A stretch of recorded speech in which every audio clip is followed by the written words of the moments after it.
ओम गुरु ब्रह्मा गुरु विष्णु गुरुदेव महेश्वर गुरु साक्षात परम ब्रह्म तस्मै श्री गुरुवे नमः। जय जगन्नाथ। नमस्कार प्रिय दर्शक बंधु, मेट्रो टीवी आश्चर्यକୁ ଆପଣମାନଙ୍କୁ ସ୍ୱାଗତ ଜଣାଉଛି। ମୁଁ ଜ୍ୟୋତିର୍ବିଦ ଡକ୍ଟର ସୁଶାନ୍ତ କୁମାର ମହାପାତ୍ର।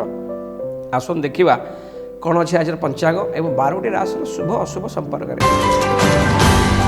ଆଜି 25/12/2024 ମସିହା ପୌଷ ମାସ କୃଷ୍ଣପକ୍ଷ ଧନୁ ଦିନ 11 ବୁଧବାର।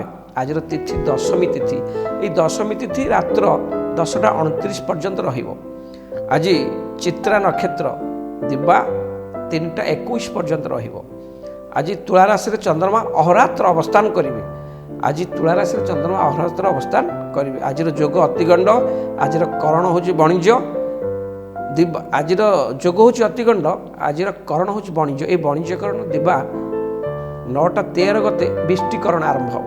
ଆଜିର ରାହୁକାଳ ଦିବା 10:42ରୁ ଦିବା 1:07 ମଧ୍ୟରେ ଅଛି। ଆଜିର ରାହୁକାଳ ଦିବା 10:42ରୁ ଦିବା 1:07 ମଧ୍ୟରେ ଅଛି। ଏହି ରାହୁକାଳ ମଧ୍ୟରେ ଶୁଭାଶୁଭ କାର୍ଯ୍ୟ, ଶୁଭ ସ୍ଥାନକୁ ଯାତ୍ରା, ମଙ୍ଗଳ କାର୍ଯ୍ୟ କରିବେ ନାହିଁ, ଅଘଟଣ ବା ବିଘ୍ନ ଘଟିପାରେ।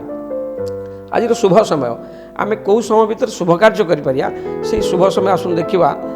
ଆଜିର ଶୁଭ ସମୟ ସକାଳ 6:22ରୁ ସକାଳ 7:05 ମଧ୍ୟରେ, ସକାଳ 7:49ରୁ ସକାଳ 8:32 ମଧ୍ୟରେ, ଦିବା 10:41ରୁ ଦିବା 12:51 ମଧ୍ୟରେ, ସନ୍ଧ୍ୟା 6:03ରୁ ସନ୍ଧ୍ୟା 6:56 ମଧ୍ୟରେ, ରାତ୍ର 8:22ରୁ ବା ରାତ୍ର 8:42ରୁ ରାତ୍ର 3:44 ମଧ୍ୟରେ ଅଛି। ଏହି ସମୟ ଭିତରେ ଆପଣ ଯେକୌଣସି ଶୁଭ କାର୍ଯ୍ୟ କରିବେ, ଅସୁବିଧା କିଛି ନାହିଁ।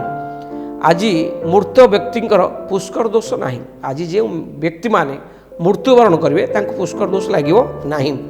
ଆଜି ଆପଣ ପୌଷ ମାସ କୃଷ୍ଣପକ୍ଷ ଦଶମୀର ଏକଦିଷ୍ଟ ଓ ପାର୍ବଣ ଶ୍ରାଦ୍ଧ ଅଛି। ଆଜି ପୌଷ ମାସ କୃଷ୍ଣପକ୍ଷ ଦଶମୀର ଏକଦିଷ୍ଟ ପାର୍ବଣ ଶ୍ରାଦ୍ଧ ଅଛି। ଆଜି କଳମ୍ବ ଶାଗ ଖାଇବେ ନାହିଁ। ଆଜି କର୍କଟ ରାଶିର ଘାତବାର, କୌଣସି ରାଶିର ଆଜି ଘାତଚନ୍ଦ୍ର ଯୋଗ ନାହିଁ।